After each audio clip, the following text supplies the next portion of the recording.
Hi friends, ನಿಮ್ಮೆಲ್ಲರಿಗೂ ಕೂಡ ನಿಮ್ಮದೇ ಆಗಿರ್ತಕ್ಕಂಥ ಯೂಟ್ಯೂಬ್ ಚಾನಲ್ ಸ್ಟಡಿ ವಿತ್ ಪರಶುರಾಮ್ಗೆ ಸ್ವಾಗತ ಅಂತ ಹೇಳ್ತಾ ಕ್ಲಾಸ್ 10ನಲ್ಲಿ ಸೆಕೆಂಡ್ ಲ್ಯಾಂಗ್ವೇಜ್ ಇಂಗ್ಲೀಷ್ಗೆ ಸಂಬಂಧಪಟ್ಟಂತೆ FA1 first formative assessment July 2026ಗೆ ಒಂದು ಸೆಟ್ ಕ್ವಶನ್ ಪೇಪರ್ ಕೊಡ್ತಾ ಇದ್ದೀನಿ.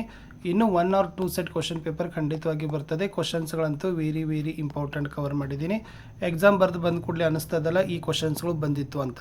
ಓಕೆ, ಸೊ ಚೆನ್ನಾಗಿ ನೋಡಿ. ಪ್ರತಿ ಪಾಠದ ಪ್ರಶ್ನೋತ್ತರಗಳನ್ನು ಕೂಡ ಕೊಡ್ತಾ ಇದ್ದೀವಿ. LBAಗಳನ್ನು ಸಹಿತ ನಮ್ಮಲ್ಲಿದ್ದಾವೆ. ಸೊ ನೀವು ನೋಡಿದ ಮೇಲೆ ಸ್ವಲ್ಪ ಆದರೂ ನಿಮಗೆ ಹೆಲ್ಪ್ ಆಗ್ತಂದರೆ ವಿಡಿಯೋವನ್ನು ಒಂದು ಲೈಕ್ ಮಾಡೋದನ್ನು ಮಾತ್ರ ಮರೆಯದಿರಿ. ಇದೇ ತರನಾಗಿರ್ತಕ್ಕಂಥ ವಿಡಿಯೋಗಳು ಬರ್ತವೆ ಅನ್ನೋದನ್ನು ಖಾತ್ರಿಪಡಿಸಿಕೊಳ್ಳಲು ತಾವುಗಳು ಸಬ್ಸ್ಕ್ರೈಬ್ ಮಾಡಬೇಕು. ವಿಡಿಯೋ ನೋಡಿದ ಮೇಲೆ ನಿಮ್ಮ ಫ್ರೆಂಡ್ ಸರ್ಕಲ್ಗಳಿಗೆ ಶೇರ್ ಮಾಡೋದನ್ನು ಮಾತ್ರ ಮರಿಬಾರ್ದು. ಸೊ ಫಸ್ಟ್ MCQ 2 ಇದ್ದಾವೆ. ಭಾಳ ಈಸಿ ಇತ್ತು. ಸಮಥಿಂಗ್ ಹ್ಯಾಸ್ ಬೀಟನ್ ಮೀ ಅಂತ ಕೇಳಿದರು. ಕರೆಕ್ಟಾಗಿರ್ತಕ್ಕಂಥ ಕ್ವಶನ್ ಟ್ಯಾಗ್ ಕೇಳಿದರು.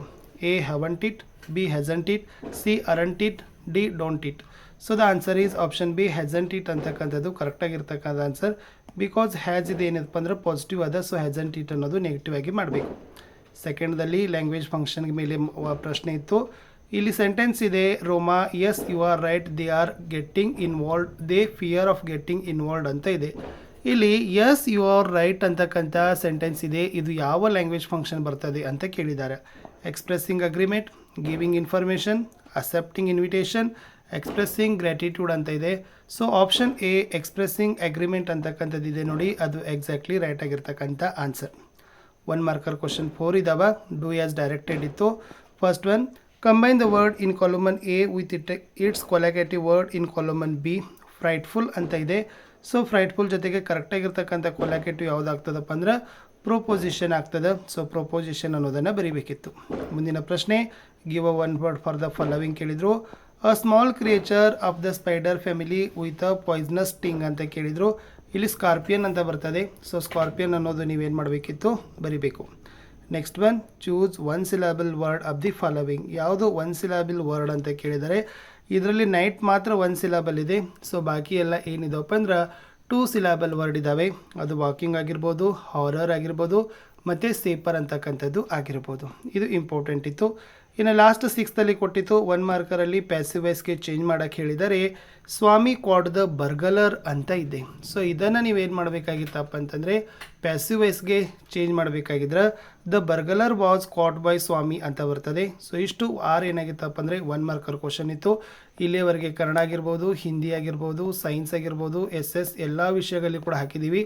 ಇವಾಗ ಇಂಗ್ಲೀಷ್ ಇದೆ. ಮ್ಯಾಥ್ಸ್ ಕೂಡ ಬೇಗನೆ ಅಪ್ಲೋಡ್ ಮಾಡ್ತೀವಿ. ಪ್ರತಿ ವಿಷಯದಲ್ಲಿ 2-3 ಸೆಟ್ ಕ್ವಶನ್ ಪೇಪರ್ ಸಿಗ್ತವೆ. ಸೊ ಚೆನ್ನಾಗಿ ಪ್ರಿಪೇರ್ ಮಾಡಿಕೊಡ್ರಿ. 2 ಅಂಕದ 3 ಪ್ರಶ್ನೆಗಳಿದ್ದಾವೆ. ಪ್ರತಿ ಸರಿಯಾದ ಉತ್ತರಕ್ಕೆ 2 ಅಂಕ. ಸೊ ಟೋಟಲಿ 6 ಮಾರ್ಕ್ ಇದೆ. First very most repeated question, why were congratulation showered on Swami ಅಂತ ಇತ್ತು. Answer, congratulation were showered on Swami the next day because he had caught a notorious house breaker of the district. He had helped the police ಅಂತಕ್ಕಂಥ ಬರೆದ್ರೆ 2 ಅಂಕ ಕೊಡ್ತಾರೆ. ಮುಂದಿನ ಪ್ರಶ್ನೆ very most important, how did tempo truck driver help Baleshwar ಅಂತ ಕೇಳಿದ್ದಾರೆ. ಇಲ್ಲಿ when no one came forward to help him Baleshwar began to lose hope. Then a tempo truck driver middle aged Gujarati helped Baleshwar. He helped him to take Roma to the hospital. He also gave his mobile phone to call Roma's family. Without his help Roma would have died ಅಂತಕ್ಕಂಥದ್ದು ಕೊಟ್ಟಿದ್ರು. ಇದು important ಆಗಿರ್ತಕ್ಕಂಥ 2 marker question ಇತ್ತು. ಇನ್ನೊಂದು supplementary ರೀಡಿಂಗಲ್ಲಿ ಬರ್ತಕ್ಕಂಥ most expected question, how was the students marching an unusual march ಅಂತ ಕೇಳಿದ್ದಾರೆ. ಇದು ಇಂಪಾರ್ಟೆಂಟ್ ಇತ್ತು. Answer is, the students had been marching to give notice to the British collector to quit India. It was an unusual march because the students marched in complete silence. There were no slogans, no shots, just the shuffle of feet, the drip of rain and a low murmur for the watching crowd ಅಂತ ಬರೆದ್ರೆ answer complete ಆಗ್ತದೆ. ಒಂದು ಪದ್ಯ ಪೂರ್ಣ ಮಾಡಲಿಕ್ಕೆ ಕೇಳಿತು. It is enthroned ಹಿಂದಿಡಿದು ಜಸ್ಟಿಸ್ವರೆಗೆ ವೆರಿ ಮೋಸ್ಟ್ ಇಂಪಾರ್ಟೆಂಟ್ ಇದೆ. ಏನಾಗಬೇಕಾಗಿತ್ತು answer, it is enthroned in the heart of kings. It is an attribute to God himself and earthly power doth then show likest God's when mercy seasons justice ಅಂತಕ್ಕಂಥದ್ದಿತ್ತು.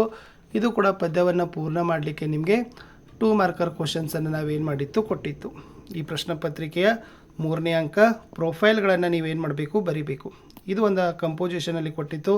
Name Roma Talreja, age 21 years, height and weight 5 feet to 20 kg ಅಂತ ಇದೆ. Education BCom, job call centre executive, state Maharashtra. ಇವು clues ಇರ್ತವೆ. ಇದನ್ನು ನೀವೇನು ಮಾಡಬೇಕಪ್ಪ ಅಂದರೆ ಪ್ಯಾರಾಗ್ರಾಫಲ್ಲಿ ಬರೀಬೇಕು. ಏನು ಬರೆದಿದ್ದಾರೆ? This is the profile of ರೋಮಾ Talreja. C is 21 years old. She is 5 feet 2 inches tall. Her weight is 50 kg. She is a BCom graduate. She is a call center executive. She belongs to Maharashtra state ಅಂತ ಬರೆದ್ರೆ so ನಿಮಗೆ 3 ಅಂಕ ಕೊಡ್ತಾರೆ. ಇದನ್ನೇ ಏನು ಮಾಡಬೇಕಪ್ಪ ಅಂದರೆ ಪ್ಯಾರಾಗ್ರಾಫಲ್ಲಿ ನೀಟಾಗಿ ಬರಿಬೇಕು. ಲಾಸ್ಟ್ ಪ್ರಶ್ನೆ ವೆರಿ ಮೋಸ್ಟ್ ಎಕ್ಸ್ಪೆಕ್ಟೆಡ್. ಅದೇ ಯಾವುದಪ್ಪ ಅಂದರೆ ಗ್ರ್ಯಾಂಡ್ ಮಾ ಕ್ಲೈಮ್ಸ್ ಎ ಟ್ರೀದು ಸಮರಿ. ಚೆನ್ನಾಗಿ ಬೈಪಟ್ ಮಾಡಿ. ಏನಿದೆ ನೋಡಿ. ದ ಪೋಯಮ್ ಗ್ರ್ಯಾಂಡ್ ಮಾ climbs a tree is written by Ruskin bond. He calls his grand mother as a genius because she could climb a trees in a trice even at the age of 62. She was passionate to climb the trees and learned it from her loving brother at the age of 6. Everybody feared that Granny would fall from a tree one day. One day she climbed a tree but could not come down. After the rescue, the doctor recommended her a week's bed rest. But the Granny, it was like a brief season in hell. Once she recovered, she demanded a house to be built on a tree. The poet's father, who was dutiful, fulfilled his mother's wish with the expert assistance of his son. The poet, then Granny, moved up and enjoyed her life as she wished ಅಂತ ಇತ್ತು. ಇಷ್ಟು ಒಂದು ಇಂಗ್ಲೀಷ್ನಲ್ಲಿ ಒಂದು model question ಪೇಪರನ್ನು ಹಾಕಿದ್ದೀನಿ. ಮತ್ತೆ ಪ್ರಶ್ನೆ ಪತ್ರಿಕೆಗಳೊಂದಿಗೆ ಸಿಗ್ತೀನಿ. ಲೈಕ್, ಶೇರ್ ಮತ್ತು ಸಬ್ಸ್ಕ್ರೈಬ್ ಮಾಡೋದನ್ನು ಮಾತ್ರ ಮರೆಯದಿರಿ. Good luck.